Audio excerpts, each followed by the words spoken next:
आपका स्वागत है हमारे चैनल में। आज हम जानेंगे गरुड़ पुराण के अध्याय 4 का रहस्य। क्या आप जानते हैं कि मृत्यु के बाद आत्मा को कौन से न्याय और कार्मिक परिणाम भुगतने पड़ते हैं? अध्याय 4 में यही बताया गया है कि हर आत्मा अपने कर्मों के अनुसार न्याय के सामने आती है। क्या आपने कभी सोचा है कि आपके अच्छे या बुरे कर्म आपकी मृत्यु के बाद की यात्रा कैसे बदलते हैं? हर आत्मा को अपने कर्मों के अनुसार न्याय परिणाम भुगतने पड़ते हैं और यही अध्याय 4 हमें सिखाता है। पार्ट 1, आत्मा का न्याय का सामना। जब व्यक्ति का शरीर मृत्यु के बाद खाली हो जाता है तो उसकी आत्मा यमलोक पहुंचती है। यमराज और उनके दूत आत्मा के सभी कर्मों का हिसाब लेते हैं। अच्छे कर्म आत्मा शांत और हल्की महसूस करती है, बुरे कर्म डर और कष्ट का अनुभव। आत्मा को अपने किए गए कर्मों की पूरी याद होती है। गरुड़ पुराण के अनुसार कर्मों का परिणाम तुरंत आत्मा पर असर डालता है, चाहे वो अच्छा हो या बुरा। पार्ट 2, अच्छे कर्मों का पुरस्कार। 1:30 से 300।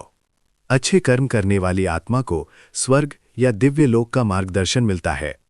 आत्मा को अद्भुत आनंद और शांति का अनुभव होता है। इस समय आत्मा आध्यात्मिक ज्ञान सीखती है और अपने कर्मों के फल का अनुभव करती है। आत्मा को ये पता चलता है कि सच्चाई, धर्म और भक्ति अपनाना कितना महत्वपूर्ण है। पार्ट 3, बुरे कर्मों का दंड। बुरे कर्म करने वाली आत्मा को नरक के कष्ट या कार्मिक सफरिंग का सामना करना पड़ता है। आत्मा भय, दुख और बेचैनी महसूस करती है।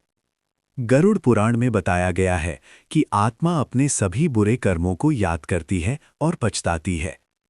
ये समय आत्मा के लिए सीखने और सुधारने का भी अवसर होता है। पार्ट 4, न्याय का महत्व। अध्याय 4 का मुख्य संदेश कर्म के अनुसार न्याय होता है। हर आत्मा को अपने अच्छे और बुरे कर्मों का परिणाम भुगतना पड़ता है।